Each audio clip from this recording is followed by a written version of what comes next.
Hi guys, welcome back to a new episode of Finance and Crypto Guide. Today in this video, I'm going to show you how you can log into your Dynamic HR's account. Keep watching the video till the end. To log into your Dynamic HR's account, firstly go ahead and launch open your Google search. On the search box at the top, type in dynamichr.com and make a search. The official page of Dynamic HR's account will appear on the screen. Tap on Login. Enter your username and tap on Next. Tick mark on the box that says Remember my username in case if you want your username to be remembered next time you log in. Enter your password associated with your Dynamic HR's account and tap on Login. In case if you don't remember your password, click on Forgot my password option. Click on an eye icon to check if you have entered your password correctly or not.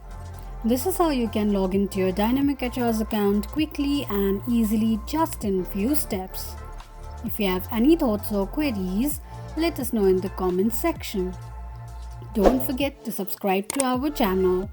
Also press the notification bell icon so that YouTube will notify you whenever we post a new video.